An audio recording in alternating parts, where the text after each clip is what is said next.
마태복음 25장 1절부터 13절까지요. 같이 한 목소리로 읽겠습니다. 그때의 천국은 마치 등을 들고 신랑을 맞으러 나간 열 처녀와 같다 하리니 그 중에 5은 미련하고 5은 슬기 있는 자라. 미련한 자들은 등을 가지되 기름을 가지지 아니하고 슬기 있는 자들은 그릇에 기름을 담아 등과 함께 가져갔더니 신랑이 더디오므로 다 졸며 잘새 밤중에 소리가 나되 보라 신랑이로다 맞으러 나오라 하매 이에 그 처녀들이 다 일어나 등을 준비할세 미련한 자들이 슬기 있는 자들에게 이르되 우리 등불이 꺼져가니 너희 기름을 좀 나눠달라 하거늘 슬기 있는 자들이 대답하여 이르되 우리와 너희가 쓰기에 다 부족할까 하노라. 차라리 파는 자들에게 가서 너희 쓸 것을 사라 하니 그들이 사러 간 사이에 신랑이 오므로 준비하였던 자들은 함께 혼인잔치에 들어가고 문은 닫힌지라. 그 후에 남은 처녀들이 와서 이르되 주여 주여 우리에게 열어주소서. 대답하여 이르되 진실로 너희에게 이르노니 내가 너희를 알지 못하노라 하였느니라. 그런즉 깨어있으라. 너희는 그날과 그때를 알지 못하느니라. 아멘. 마태복음에는 2번의 산상수훈이 나옵니다. 첫 번째, 제일 먼저 나오는 산상수훈. 이 산상수훈이란 말이 산 위의 가르침이라는 뜻이거든요. 이게 첫 번째 어디 나오냐면 우리가 잘 아는 팔복이 있는 마태복음 5장부터 7장까지가 첫 번째 산상수훈이에요. 두 번째 산상수훈은 언제 나오는가? 이 두 번째 산상수훈, 두 번째 산에서 가르쳐 주신 게 바로 우리가 지금 읽고 있는 24장과 25장의 말씀입니다. 여러분들이 24장 3절을 보면은 거기 그렇게 되어 있죠. 감람산 위에 앉으셨을 때 제자들이 나왔다 이렇게 얘기해요. 마태복음도 마찬가지예요. 예수님께서 산 위에 앉으시니 제자들이 나와 이렇게 표현되어 있거든요. 그러니까 마태복음은 의도적으로 감람산에서 말씀하신 예수님의 강화, 예수님의 가르침, 예수님의 설교를 2번 반복해서 이야기해 주는데 첫 번째 것은 이 땅에서 살면서 우리가 어떠한 모습으로 살아가야 되는가, 그리스도인의 삶에 관한 모습이라면, 그리고 그 율법을 재해석해 주시는 예수님의 모습이라면, 두 번째 산상수훈, 두 번째 가르침은 이 마지막 때에 예수님께서 다시 오실 때, 하나님의 나라가 영원히 펼쳐질 때 어떻게 살아야 되는가에 대한, 어떻게 준비해야 되는가에 대한 말씀을 우리에게 알려줍니다. 그리고 마태복음에서 산이라고 하는 것이 가지고 있는 상징이 있는데 이 산은 무엇을 의미하냐면 높은 곳을 의미해요. 그러니까 보좌, 권력, 권자 이런 거를 의미합니다. 예수님께서 산 위에서 말씀하셨다는 것은 그냥 인간으로 오신 예수님께서 인간으로 제자들에게 어떤 가르침을 주신 말씀이라기보다는 하나님께서 이 땅에 오셔서 참 하나님께서 우리에게 친히 선포하여 주시는 말씀으로 우리는 받아들여야 되는 겁니다. 모세가 시내산에 올라가서 하나님을 만나고 그 하나님의 계명들을 가지고 나와서 이스라엘 백성에게 선포했듯이 오늘 예수님께서는 산 위에 앉으셔서, 그것도 산에서 내려오지 않습니다. 모세는 내려왔지만 산 위에 앉으셔서 하나님의 말씀, 하나님의 하나님과 본질 상 같은 분이 오늘 사람들, 제자들에게 이야기를 하시고 있는 거죠. 그렇기 때문에 여러분, 이 산유의 가르침은요, 우리가 마태복음의 이야기는 굉장히 많이 알고 있어요. 잘 알아요. 그래서 얘기하는 것처럼 팔복도 잘 알고 있고 세상의 소금과 빛이다, 그 다음에 여러 가지 사는 이야기들을 암송도 하고 좋아합니다. 그러나 그거에 비해서 24장과 25장은 우리가 조금 가볍게 여기는 경향이 있어요. 그러나 여러분, 우리에게 더 중요한 것은 24장과 25장일 수 있습니다. 왜냐하면 이 땅에서의 삶이 아니라 영원한 아버지의 나라를 우리에게 알려주기 때문에 그렇습니다. 자, 그래서 마태복음 25장에는 이 24장에서 이야기했던 종말에 관한 이야기를 좀 더 자세하게 비유에 관해서 들려주시는데 3가지 비유가 나와요. 첫 번째 비유는 등불을 가지고 있는 처녀의 비유, 그리고 두 번째 비유는 달란트 비유, 그리고 세 번째 비유는 양과 염소의 비유입니다. 그중에 오늘 우리가 읽은 본문은 이 처녀 비유예요. 읽으면서 어젠가요? 엊그저께인가 저한테 미리 이렇게 읽으면서 저한테 한 분이 질문했는데, 아니 예수님의 신부가 왜 10명이나 되냐, 1명이면 되는 거 아니냐, 이렇게 이야기하시는 분들이 있는데, 예수님이 우리의 신랑이고 우리가 그의 신부라고 표현하잖아요. 10명이라는 건 그냥 상징적인 숫자일 뿐입니다. 정말 10명만 딱 데리고 와서 신부로 삼는 게 아니라, 만약에 그 숫자가 정말 맞다면 우리 모두가 예수님의 신부라면 예수님의 신부가 도대체 몇 명이에요? 몇십억 명 아닙니까? 그러니까 그런 의미가 아니라 그냥 상징적인 표현이다라는 것을 여러분들이 기억하시고 오늘 본문을 한번 살펴보겠습니다. 1절과 2절 같이 읽습니다. 그때 천국은 마치 등을 들고 신랑을 맞으러 나간 10처녀와 같다 하리니 그 중에 5은 미련하고 5은 슬기 있는 자라. 아멘. 천국을 기다리는, 천국이 그냥 풀어 얘기하면 하나님 나라잖아요. 하늘 천자의 나라 국자니까 하나님 나라를 기다리는 사람들의 태도와 자세에 대한 이야기를 들려주시는데 10명의 처녀가 나옵니다. 그 중에 5명은 우리가 잘 아는 것처럼 기름을 미리 준비했죠. 그리고 5명은 에이 설마 그 신랑이 오기 전에 떨어지겠어? 신랑이 오면 해결해 주겠지. 아이 괜찮아, 이 정도면 괜찮아 하는 마음으로 기름을 준비하지 않은 5처녀에 대한 이야기입니다. 여러분, 어제도 제가 말씀드렸지만 이 종말에 대한 비유, 예수님께서 말씀하실 때 하나는 데려감을 두고 하나는 버려둠을 당할지니라고 말씀하실 때 그들이 똑같은 출발선상에 있다고 그랬어요. 같은 환경과 같은 상황과 같은 처지에 있는 이들이 둘 중에 하나는 데려감을 당하고 하나는 버려둠을 당한다, 이렇게 말씀하신다고 했죠. 오늘도 마찬가지예요. 이들은 똑같이 신랑을 기다리고 있어요. 그리고 똑같이 기름을 준비했습니다. 동일한 출발선상에 있어요.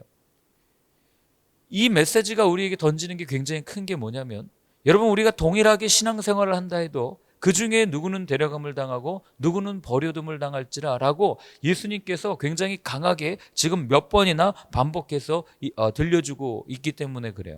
그러니 우리 가운데 여기 지금 있는데 이 중에 절반은 하나님 나라를 들어가고 절반은 못 들어간다. 여러분, 이거보다 슬픈 얘기가 어디 있어요? 예수님께서는 그러면 정확하게 반은 들어가고 반은 못 들어간다, 이걸 얘기하기 위해서 우리한테 말씀해 주신 게 아니잖아요. 이 비유를 통해서 우리가 당연히 들어갈 거라고 생각했지만 그러나 들어가지 못하는 자들이 있기 때문에 분명히 날마다 깨어서 준비하라, 이거를 우리한테 알려주시는 것 아니겠어요? 자, 그럼 이들에게 같은 출발의 선상에 서 있었던 이들의 결과가 완전히 다른데 어떤 결과가 달랐고 어떤 차이가 있었는지 한번 읽어보겠습니다. 3절부터 6절까지를 읽습니다.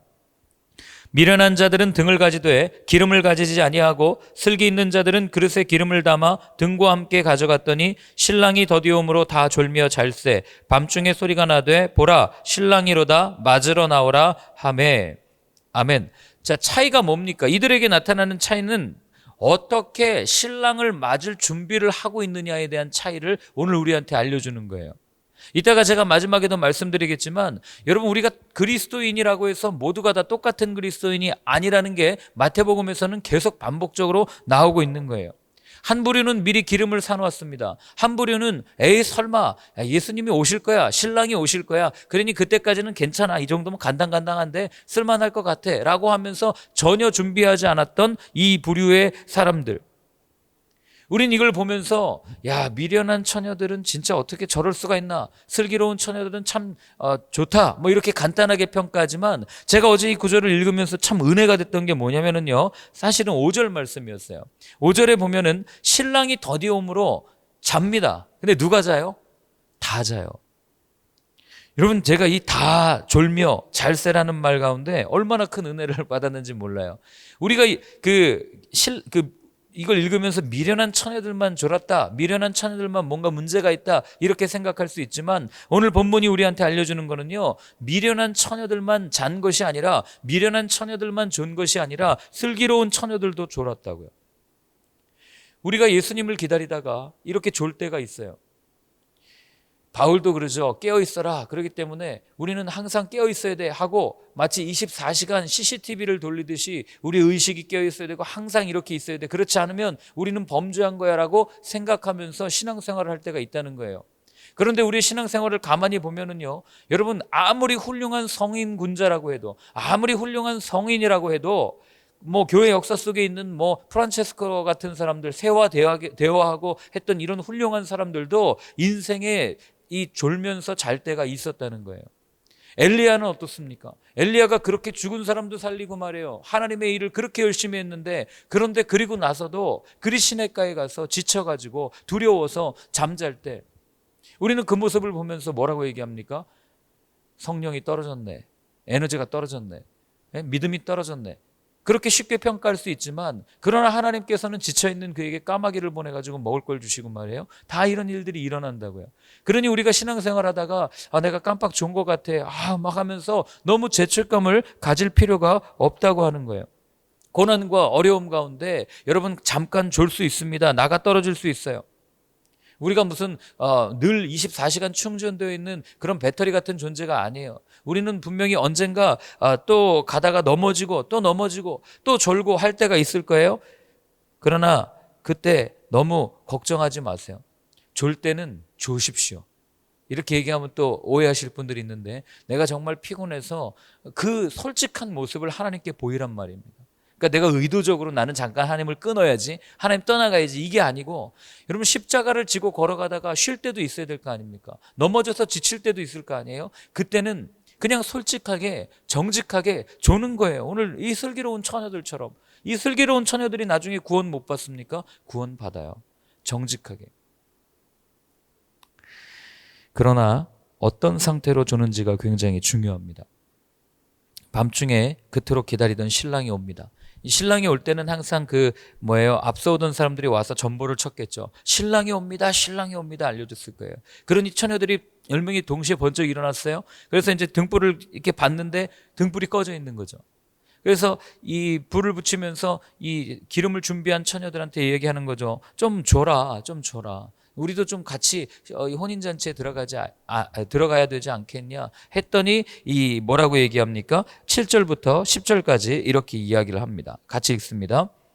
이에 그 처녀들이 다 일어나 등을 준비할세 미련한 자들이 슬기 있는 자들에게 이르되 우리 등불이 꺼져가니 너희 기름을 좀 나눠달라 하거늘 슬기 있는 자들이 대답하여 이르되 우리가 너희와 쓰기에 다 부족할까 하노니 차라리 파는 자들에게 가서 너희 쓸 것을 사라 하니 그들이 사러 간 사이에 신랑이 오므로 준비하였던 자들은 함께 혼인잔치에 들어가고 문은 닫힌지라. 아멘.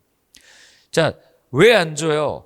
지금 이거 줬다가는 오늘 저녁에 이 혼인잔치를 계속 아침에 동이 틀 때까지 해야 되는데 그 기름이 떨어질까 봐 이게 봐도 이게 안 되니까 너네들 그냥 가서 기름을 사와라 그렇게 얘기를 한 거예요. 그랬더니 이 5 처녀가 가서 기름을 사러 간 사이에 신랑이 온 거죠. 그리고 신랑이 문을 잠근 겁니다. 그래가지고 이 나머지 5 처녀가 들어가지 못했더라라고 하는 이야기가 여기 있는 거예요. 여러분 5 처녀 미련한 5 처녀의 마음이 어떨지 한번 생각해 보셨습니까? 얼마나 기다렸어요, 신랑을. 밤이 새도록 기다리다가 졸려가지고 잤습니다. 그런데 기름이 없다고. 그래서 얼른 나갔어요. 그런데 그 사이에 신랑이 온 거예요. 그리고 나서 들어가지 못한 겁니다. 이들의 마음이 얼마나 안쓰럽고 얼마나 당황했겠어요. 그런데 여러분 오늘 본문에서 놓치지 말아야 될 게 뭐냐면, 자, 미련한 처녀들이 미련하게 산 게 아니에요. 둘 다 슬기로운 처녀와 미련한 처녀 둘 다 신랑을 기다렸어요. 다른 걸 기다린 게 아니에요. 신랑이 오기만을 목이 빠지게 눈이 빠지게 기다렸어요. 아까도 말씀드렸지만 이 말은 우리가 예수님의 오심을 기다리고 모두가 동일하게 그렇게 살아가지만 그러나 누구는 들어가고 누구는 들어가지 못하는 그런 차이가 있을 수 있다는 거예요. 이 차이는 어디에서 생기느냐? 신랑이 더디 올 것을 준비했는가 준비하지 않았는가 하는 점이에요. 더 쉽게 얘기하면 기름을 준비했는가 준비하지 않았는가 하는, 이게 얼마나 우리에게 중요하냐, 이걸 지금 예수님이 말씀해 주시는 거죠. 그럼 우리는 한번 생각해 볼 필요가 있어요. 본문에서 말하는 등은 뭐고 본문에서 말하는 기름은 무엇을 상징할까? 예수님께서는 그냥 있는 그 비유를 가지고 이렇게 말씀하셨을 수도 있지만, 그러나 성경 전체를 통해서 보면 이거보다 조금 더 심오한 의미가 우리 가운데 있다는 걸 알게 됩니다. 첫 번째는, 여러분 등은 뭐를 상징합니까? 시편에서 고백하지 않습니까? 주의 말씀은 내 발에 등이요 내 길에 빛이니이다. 성경에서 말하는 등은 하나님의 말씀을 상징하는 거죠. 그럼 기름은 뭘 상징하겠어요? 다 아시잖아요. 성령의 기름 부으심, 이 성령을 상징하는 거예요. 제사장들이 위임식할 때 그 머리에 관유를 붓는 이유가 뭐예요? 하나님의 것으로 거룩하게 되었고 하나님께서 함께 하신다라는 이 성령을 상징하는 것을 의미하는 거거든요.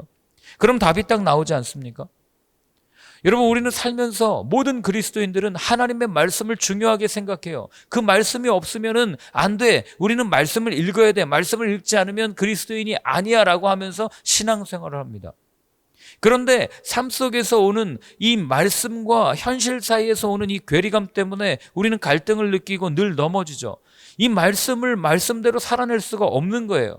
그래서 예수님께서는 내가 가면 너희에게 더 좋은 분이 올 텐데 그게 바로 보혜사다라고 이야기하면서 성령이 우리와 함께 할 때 그 말씀이 생각나게 되고 그 말씀이 떠오르게 되고 그 말씀대로 살 수 있음을 우리에게 알려주신 거예요. 그러니 이 말씀이 내 삶에 들어와서 내 삶을 통해서 역사하고 내 삶에 타오르기 위해서는 성령이라고 하는 기름이 필요한 거예요. 내 의지와 내 능력으로는 안 됩니다. 그런데 우리는 성경을 읽어요. 내 의지를 가지고 내가 시간을 정해놓고 내가 생각나는 대로 성경을 읽습니다. 여기서 끝나요. 문제는 통독할 때도 그런 거 아닙니까? 제가 그래서 늘 얘기하잖아요. 통독을 얼마나 했느냐가 중요한 게 아니라 단 한 구절을 읽어도 그 말씀이 내 안에서 살아 움직여서 꿈틀꿈틀대며 나를 불편하게 하고 나를 힘들게 하고 나를 이끌어가는 살아있는 말씀이 될 때 그게 하나님의 말씀이지, 그냥 과제하듯이 통독하고 읽어나가는 거는요, 여러분 아무런 의미가 없다고 말씀을 드렸습니다. 성막에서도 보면은요, 그 성소 안에 들어가면 이쪽에 떡상이 있어요. 떡상 뒤에 뭐가 있습니까? 금초대가 있어요. 떡상이 뭘 상징해요? 하나님의 말씀을 상징하잖아요. 떡이. 그죠? 그리고 금초대는 뭘 상징합니까? 성막에서? 성령의 조명하심을 상징하잖아요. 그러니까 성막에 이 촛대가 켜져 있지 않으면 이 천이 몇 겹으로 쌓여 있어가지고요, 아무것도 안 보여요. 그러니까 빛이 비춰주지 않으면 이 떡을 집어서 먹을 수가 없는 거죠. 그러니까 성령이 우리와 함께하고 성령이 우리에게 말씀을 깨닫게 해주지 않으면 우리는 그 어떤 말씀을 깨달을 수가 없는 거예요. 예전에도 한번 말씀드리지 않았습니까? 성경을 번역하거나 성경을 해석할 때 가장 큰 원칙은 신학 박사 학위증이 아니라 성령 충만한 사람이어야 한다고. 그래야지 이게 바로 해석이 되고 번역이 된다라고 말씀드리지 않았습니까? 아무리 말씀을 읽어도 우리가 성령으로 채워져 있지 않으면, 성령이 우리를 깨닫게 해주시지 않으면 아무 소용이 없다는 것을 계속해서 이야기를 해주는 겁니다. 그러니까 오늘 기름을 준비하지 못한 미련한 처녀는 말씀은 갖고 있었어요. 신랑이 오실 거야 라는 말씀을 들었습니다. 그러나 성령 충만하지 못했다는 거죠. 성령으로 채워져 있지 않았다는 겁니다. 여러분, 성령 충만하지 않은 삶은 두 가지 결과를 갖고 옵니다. 첫 번째, 미련한 삶을 살게 됩니다. 오늘 본문에 미련한 처녀라고 나오잖아요. 두 번째, 혼인잔치에 들어가지 못한다는 겁니다. 여러분, 우리는요, 신앙생활하면서 성령 충만을 마치 어떤 단계를 거쳐서 그 다음에 일정 수준에 올라가야 성령이 우리한테 임하는 거라고 착각해요. 그렇지 않아요. 내가 예수를 그리스도라고 고백한 이상 성령이 우리 가운데 역사합니다. 그래서 고린도전서 12장에 보면은 뭐라고 되어 있습니까? 성령으로 하지 아니하고는 누구든지 예수를 그리스도 주라고 시인할 수 없다라고 나와요. 그러니까 성령이 우리 가운데 역사해야만 우리가 예수님을 나의 구주로 고백하고 영접하고 받아들일 수가 있다고 바울은 이야기를 하는 거죠. 그러니 성령이 없다는 얘기는 무슨 얘기입니까? 예수님은 모른다는 얘기예요. 그래서 정말 우리가 구해야 될 건 무엇입니까? 무엇을 먹을까? 무엇을 마실까? 이런 걸 구하는 게 아니고 먼저는 주님, 우리가 성령 충만하게 해주십시오. 이것을 먼저 구할 수 있어야 된다는 거예요. 여러분, 우리가 성령 충만하지 않으면 어떤 삶을 삽니까? 11절부터 13절까지 나옵니다. 같이 읽겠습니다. 그 후에 남은 처녀들이 와서 이르되 주여 주여 우리에게 열어주소서. 대답하여 이르되 진실로 너희에게 이르노니 내가 너희를 알지 못하노라 하였느니라. 그런즉 깨어있으라. 너희는 그날과 그때를 알지 못하느니라. 아멘. 못 들어가는 거예요. 성령 충만하지 않으면. 내가 예수님 믿는데요. 내가 말씀도 읽었는데요. 내가 능력도 행했는데요. 그때 예수님 말씀하시죠. 나더러 주여 주여 하는 자마다 아버지의 나라에 들어가는 게 아니고 아버지의 뜻대로 행하는 자라야 들어간다. 행한다는 얘기는 말씀을 깨닫고 말씀대로 산다는 얘기죠. 근데 아까 말씀드렸어요.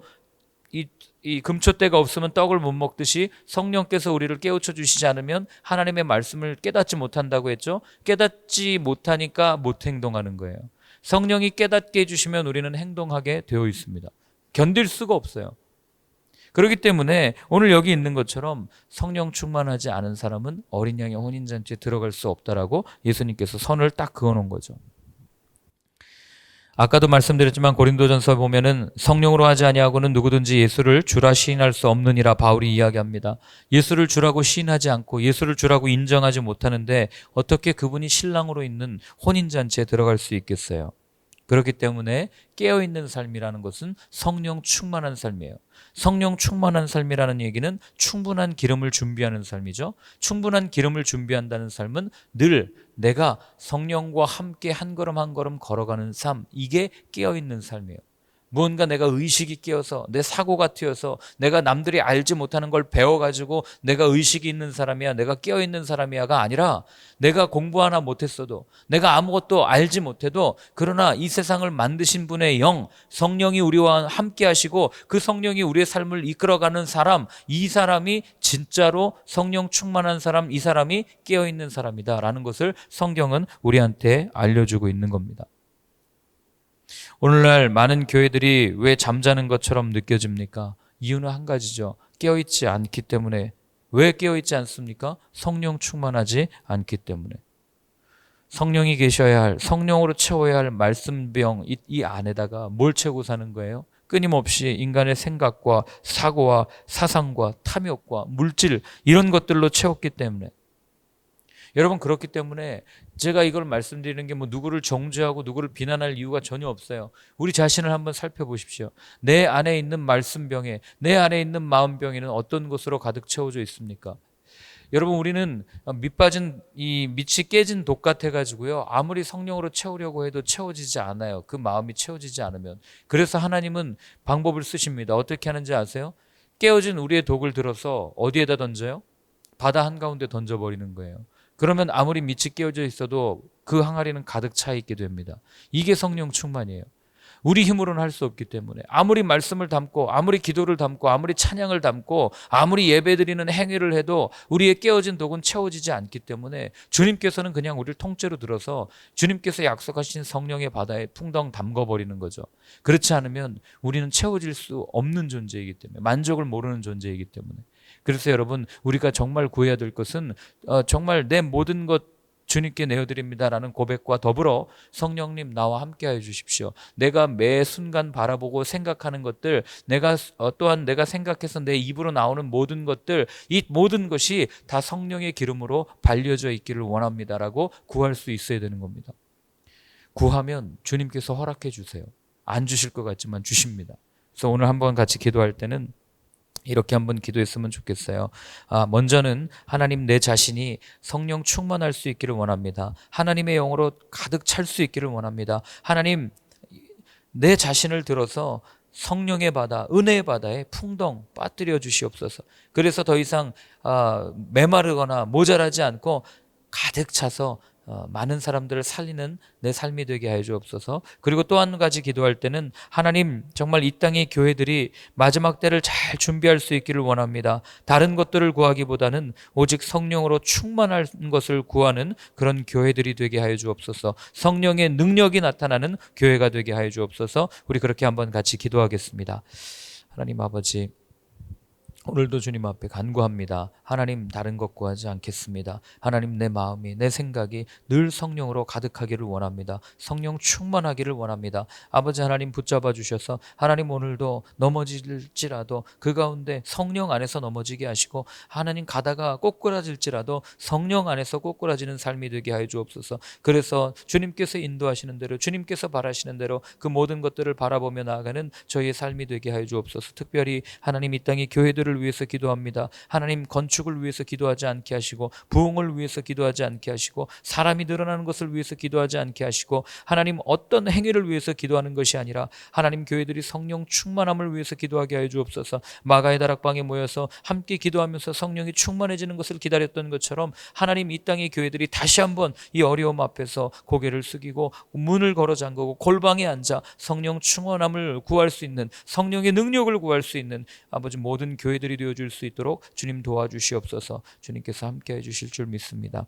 하나님 아버지, 우리의 단 한 가지 기도의 제목, 기도의 소원, 성령 충만한 것입니다. 주님, 약속하신 성령님 우리 가운데 함께하여 주셔서 우리를 붙잡아 주시고, 늘 시험 들 때에도 성령 안에서 시험 들게 하시고, 넘어질 때에도 성령 안에서 넘어지어 정말 주님께서 우리를 다시 한번 세워주시고 이끌어 가시는 것을 경험할 수 있는 저희 모두의 삶이 되게 하여 주옵소서. 이제는 우리 주 예수 그리스도의 크신 은혜와 하나님 아버지의 사랑과 성령의 인도하심이 그렇게 성령님을 바라보며 성령 충만한 삶을 살겠다고 다짐하고 또 주님께 구하는 모든 분들 머리 위에 이제로부터 영원까지 늘 함께하여 주옵시기를 간절히 축원하옵나이다. 아멘.